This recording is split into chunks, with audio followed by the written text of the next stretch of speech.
ازيكم عاملين ايه؟ فيديو جديد على هبة شانل، يا رب دايما تكونوا بخير. النهارده بقى عملنا وصفة غدا كده لذيذة وجميلة مختلفة قوي. لحمة بالخضار بس طريقتها مختلفة. احنا عملنا لحمة بالخضار كتير، بس دي طريقتها مختلفة شوية وطلعت احلى واحلى. اول حاجة انا حطيت معلقة سمنة وشوحت فيها اللحمة كده، بس انا غطيتها عشان الطرطشة اللي بتحصل. بس انا مصورتش بس معاكم الحتة دي. دي شكلها اهو، بقلبها كده احمرت، يعني بقلبها الناحية التانية يبقى لونها واخدة لون بسيط، يعني مش عايزاها تحمر جامد قوي، لان احنا لسه هنحطها في الفرن وهتحمر ويبقى شكلها حلو. بعد كده هنزل عليها بصلصة طماطم. هسلق بقى اللحمة كأني هسلقها في مية، بس بدل ما اسلقها في مية هسلقها في صلصة طماطم. الصلصة دي طماطم ضربتها في الخلاط من غير بصل ولا توم ولا اي حاجة خالص، وهغطيها وهسيبها بقى ايه تتسلق بقى لحد ما اللحمة تتسلق معايا، لحد يعني ادوقها كده الاقيها اللحمة خلاص مستوية وكل حاجة. ده شكلها بعد ما استوت اهي. دي كانت خلاص فاضل لها غلوة، يعني مش استوت سوري. حطيت بقى الملح وكده، انا كنت بشوفها بس الاول استوت ولا ايه. لقيتها خلاص فاضل لها غلوة اهي. بصوا طرية، كنت بشوفها كده لقيتها طرية وحلوة. هنحط لها بقى الملح والفلفل الاسود.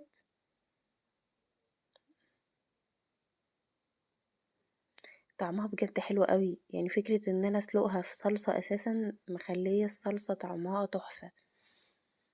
دي بابريكا وفلفل اسود وشوية شطة صغيرين قوي، وبس كده هسيبها تاخد غلوة كمان بالملح كده. وبعد كده في الوقت ده كنت قطعت الخضار بتاعي، اي خضار عندك. انا حطيت بطاطس وبصل وبسلة وجزر وكوسة. انتي حطي اللي انتي تحبيه او اللي عندك يعني المتوفر. انا قطعتهم تقطيعة كبيرة شوية، مكعبات بس كبيرة شوية مش صغيرة قوي عشان ما تتهريش مني. بقطع كله تقطيعات كده بحيث ان هي تبقى ايه نفس السوا، يعني مفيش حاجة تستوي وحاجة لا. والكوسة قطعتها دواير كده مش رفيعة قوي، يعني وسط. ورحت حطاهم في الصينية اللي انا هدخلها. عارفين بقى لو انا من الاول عملتهم في صينية اللحمة كنت حطيت فوقيهم الخضار، ودي بسلة متفرزة. ما كانش عندي يعني بسلة طازة.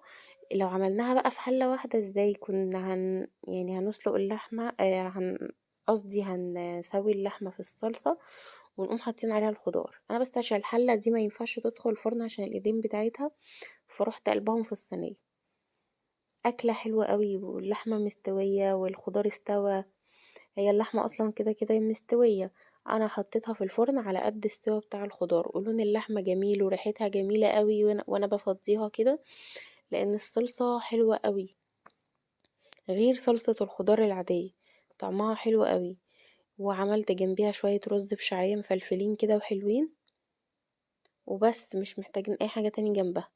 هقدمها معاكم وهوريكم شكل الطبق النهائي، وان هي قد ايه مستوية وحلوة والخضار كله مظبوط. السوا بتاعه يعني مفيش حاجة سواها زيادة عن التاني. هي خدت في الفرن حوالي نص ساعة، يعني نص ساعة من ساعة لساعة الا ربع على حسب الفرن بتاعك. ونغرف كده بولة رز بشعرية وجنبها شوية خضار زي الفل بألف هنا وشفا. يعني أتمنى ان انتوا تجربوها. وفي رمضان بقى الأكلة دي هتنجزنا جدا، ان هو كله في حلة واحدة. اعملوها بقى في عزومات رمضان، على السفرة كده جنب الأصناف اللي انتي هتعمليها. ولو مش عزومة يعني هتنفع دي خلاص، مش هتعملي جنبيها غير طبق سلطة وخلاص على كده. بس اللحمة اهي مستوية وجميلة والخضار مستوي. هي انا عايزة اوريها لكم، يا رب تكون واضحة ليكم.